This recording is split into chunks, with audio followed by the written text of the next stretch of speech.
Hi, my name is Ann Bassoni. I am a licensed clinical social worker and a mental health specialist with the Work Plus Life Connections program here at the University of Kentucky. I know that you have all heard the phrase, laughter is the best medicine. And sometimes we say that jokingly, haha, laughter. But other times it is turning out that that is actually true. Recently, and in the past, I don't know, 10 years, there's been a lot of research that has focused on laughter and its impact on the body. And it turns out they are finding, they being the scientists, the researchers, are finding that laughter really is good for us.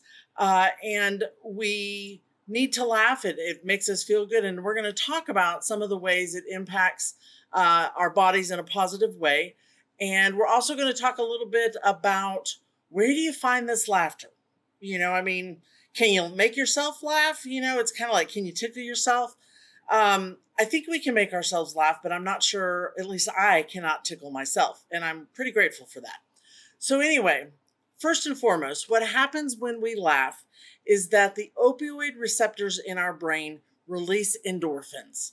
And endorphins are the feel good chemical in our body, in our brain. And once that's released, we are flooded with a feeling of well being. And boy, that's great. I mean, it doesn't cost you anything unless you've bought a ticket to a comedy show or you bought a funny book or something. But when we laugh, our brain is flooded with these endorphins and serotonin, and we just feel good. So laughter then is a way of connecting with people and feeling better. So I want to tell you a little bit about the benefits of laughter because there are several. As far as physical health, research, and this is research and not just something I'm taking off the top of my head. Research has shown that laughter boosts our immunity, it lowers our stress hormones, decreases pain, actually can decrease pain for a short period, relaxes the muscles, and can prevent heart disease. I mean, those are some great things. I especially like this idea about it can decrease pain in kind of short term. The mental health benefits are it adds joy to your life. Who doesn't like to laugh? It eases feelings of anxiety and fear, relieves stress, thus it decreases stress, it improves your mood, and it enhances resilience. Because I think we've all had those experiences where something just has gone really wrong and we start to laugh about it. And suddenly it's a little bit easier to handle. And that, if we can find ways to laugh at it, then it does decrease our stress. Socially, it strengthens relationships. It attracts others to us. It can enhance teamwork, helps diffuse conflict when you use it appropriately, and it promotes group bonding. I think we all like to be around people who are happy, who are laughing. It tends to bring us together because we're sharing an experience when our body is flooded with endorphins and we feel good. And so we make this positive connection. We have to be careful how we use it to diffuse conflicts. I consider myself kind of funny. And there have been times I started to say something when things got tense. And luckily I was like, no, let's not say anything. Let's just hold back on this. And that was a good idea. Other times I've been able to say something and it really kind of does diffuse the situation. Now, how many of you have been in that situation where you see someone laughing and you're like, what are they laughing at? And maybe it's two people and you walk in and you're thinking, what are they laughing at? Well, you're watching them, you're seeing the laughter, you're hearing the laughter, you're seeing the smiles. And what happens then is the endorphins start flooding you and you feel like you're a part of this. You feel like you're a part of that laughter. And then your brain acts like a transmitter and those happy feelings shift to the other person. So suddenly now I'm laughing because you're laughing. And somebody else walks in the room and they say, what are they laughing about? And you say, I don't know, but it's pretty funny. And that leads to more feelings of closeness and safety. So when we can laugh together, we're building a community and we're building a connection. And we know that humans need connection. And these times where we have been having to isolate and distance ourselves physically from our friends and our family, we're missing that connection. And even if you're not laughing with somebody else, we are going to talk about ways that you might be able to find laughter in different situations. So I'm just going to go over a few suggestions that maybe you will find helpful so that you can find some humor in your life. Um, you know, People who like to read might read the comics, in the newspaper. Do people still get newspapers?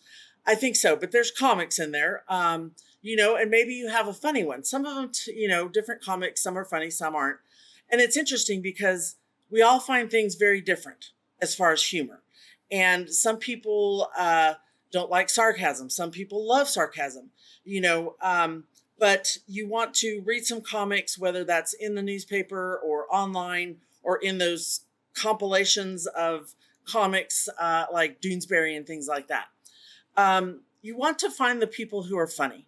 And it's really hard to be funny when someone walks up and goes, "Make me laugh." But some people can. I bet Robin Williams could have. But for the most part, if someone is happy and has a good sense of humor, spend some time with them, even if it's through Zoom, even if it's on the phone. I think it's a little bit easier when we can see someone because some humor is that physical humor. I don't know if any of you have ever heard of Mr. Bean. I hadn't until I went to see the Mr. Bean movie. Now, I don't go to the movies very often, but I went to see Mr. Bean and he didn't speak at all. I mean, through the whole movie, he did not speak, but it was pretty funny because his body humor, he uses that physical humor. Maybe you want to share a good joke or a good story. And, I have 3 or 4 stories that I use when I just want to laugh. And one of them, my friend Aaron told me. And I think he would not mind if I shared it. But he was in college and he was walking across a field. He was trying to take a shortcut to get to class. And you know how sometimes when you're in a field, you don't see that there's dips? Well, he stepped into a hole and totally fell. His books, his backpack, everything went everywhere. And he got up really quick and he's looking around like, who saw me? Who saw me? And, at this point, he thinks everybody's seen me. So he walks a little further and there's some lady walking and he said he walked by her and he just goes, "Bah!" And she looked at him and she got really scared. But he'll tell us that story and he tells it much better. And we just crack up. And so I try to think of that kind of story. Another story I think of is when I was walking home one day, I stopped by the Boone Center because they had these 2 big panda bears, blown up panda bears standing out there. And I was like, what is going on here? And I looked around and I couldn't figure it out. And I was thinking this is near the Chinese New Year. Well, this couple walks up and they're headed in. So I figure they know what it is. And I say, what is this? And the lady looked at me totally dead humor and says, "It's a panda." So you want, maybe if you like bookstores, you might look on Amazon or some other search for some funny books. Host a game night when we can get back together, or even now, host a game night. One of my favorites is Cards Against Humanity. I don't recommend you play it with your grandparents, and probably not with your little kids because it's kind of a racy humor and inappropriate at times, but it's an option. Have a game night. My friends and I used to play bunco and we would just, you just start talking and you laugh and it's a good time. Playing with a pet, watching pet videos, those can always be fun. Underneath my window used to be the dog park and I would look out and just laugh because there was this one Labradoodle and my coworkers and I started calling her Bouncy because she was a Labradoodle and she'd come walking in, all strutting her stuff. And literally she would bounce over the other dogs. And we would just crack up and we'd call her Bouncy. Well, we found out her name was Cheers. I don't know. I wouldn't have chosen Cheers, but Bouncy turned out to be a pretty good name that we nicknamed her.